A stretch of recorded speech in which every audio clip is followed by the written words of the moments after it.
যে প্রময় ভার্মাকে ডেকেছে এটাকে nothing more than a eyewash. জি, আমি এই কারণে আই ওয়াশ বলবো, এইগুলা জনগণকে একটু ধাপ্পাবাজি করা যে আমরা তাকে ডেকেছিলাম। Nothing is going to work.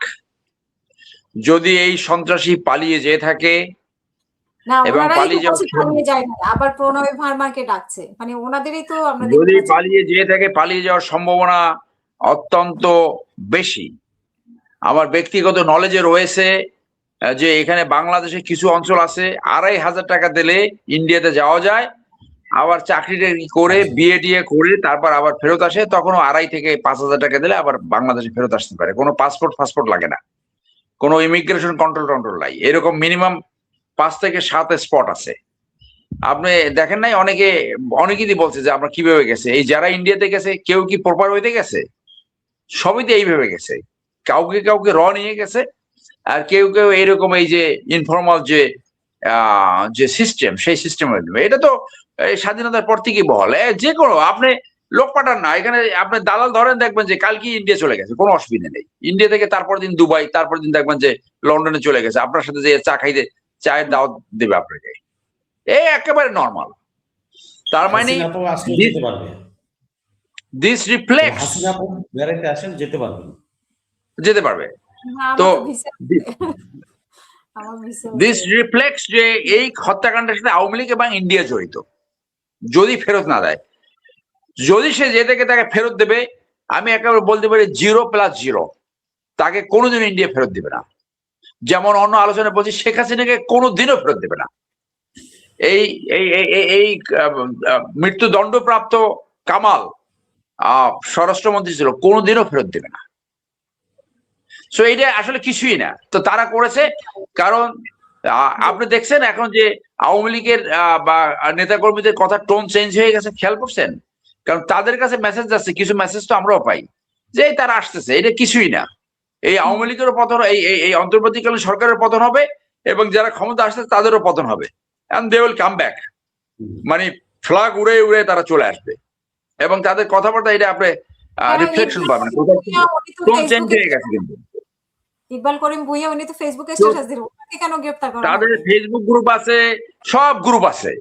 অর্থাৎ আমরা এমন একটা দেশ সৃষ্টি করেছি, ক্ষমতায় এসে ফ্যাসিজম কায়েম করবে, ক্ষমতা থেকে বহির্ভূত হলে পরবর্তী সরকারকে পতন ঘটাবার জন্য কাজ করবে। এই সাইকেলই চলবে, এইটাই চলবে, আনলেস সামথিং ডিফারেন্ট হ্যাপেন্স। সেই ডিফারেন্টটা কি হতে পারে? ওই সরকার আসতে হবে যারা সত্যিকারে গণতান্ত্রিক চর্চা, ন্যায্যতা, সুশাসন, ন্যায় বিচার নিশ্চিত করবে। এই যে আমার লোকের একটা কালচার, এই আমার লোক সৃষ্টি করা বাংলাদেশের প্রত্যেকটা সরকারের পতনের একটা বড় কারণ। যেই লোক আমার লোক হয়, ওই 2 নম্বর চরিত্রহীন, দুর্নীতিবাজ, মানি লন্ডারার, ভোগবাদী, ব্যাংক লুটার্স। এই এরশাদ সাহেবের আমার লোক ছিল, এই আমার লোক কিন্তু তাকে ঠেকাতে পারে নাই।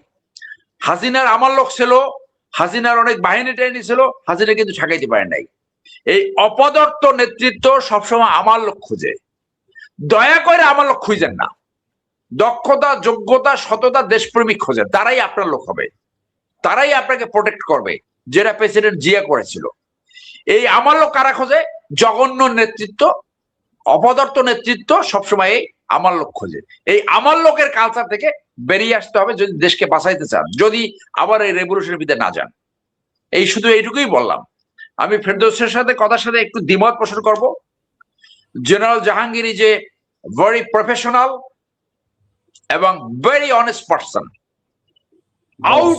Out honest. কর্নেল ফেরদৌসের আমি একসাথে তার সাথে চাকরি করেছি। ওনাকে অনেকে অনেস্টি ধুয়ে তো পানি খাবে না জাতি। ওই জায়গায় রেখে আসো, এই জায়গায় জেনারেল জাহাঙ্গীর ইউনুসের জন্য, প্রফেসর ইউনুসের জন্য কাজ করতে পারছে না। কারণ নীতি নির্ধারণটা কে করে? নীতি নির্ধারণ করে আসিফ নজরুল, প্রফেসর ইউনুস, আরো কয়েকজন।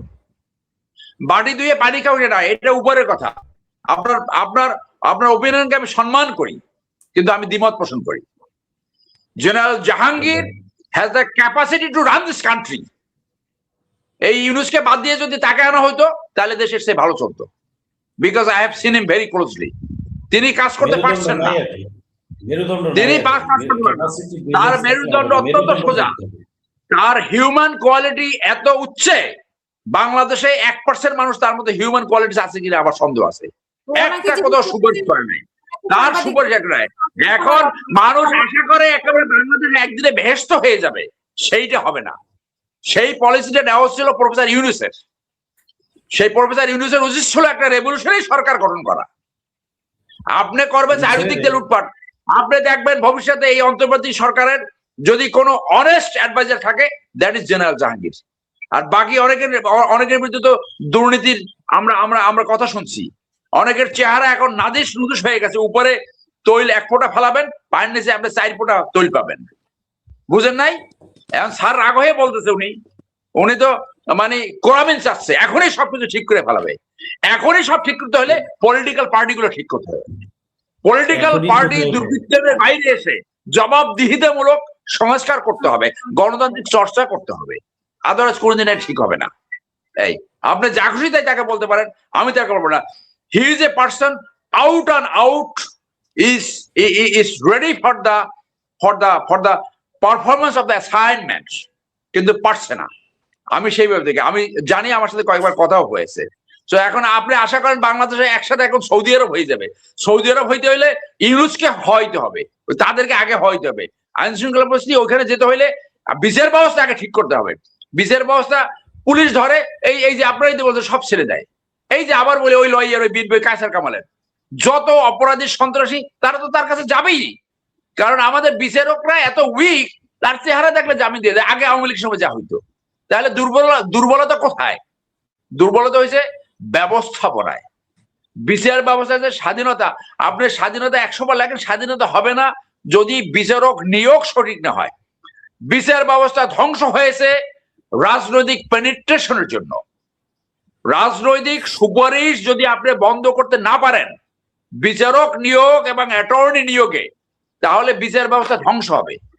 আমি আবারও বলি, রাজনৈতিক সুপারিশ যদি আপনি বন্ধ করতে না পারেন বিচারক নিয়োগ এবং অ্যাটর্নি নিয়োগে, বাংলাদেশের বিচার ব্যবস্থা ধ্বংস হবে। প্রধান বিচারপতি তার শেষ বক্তব্য বলেছেন, বিচার ব্যবস্থা যদি সঠিকভাবে না চলে তাহলে বিচার ব্যবস্থার প্রয়োজন আছে কিনা সেটা জনগণ কোশ্চেন তুলবে। এই জায়গাটা হাত দেন স্যার, শুধু ওই একজনকে বলে লাভ নাই। General Jahangir is a very professional, honest and dedicated person. Thank you.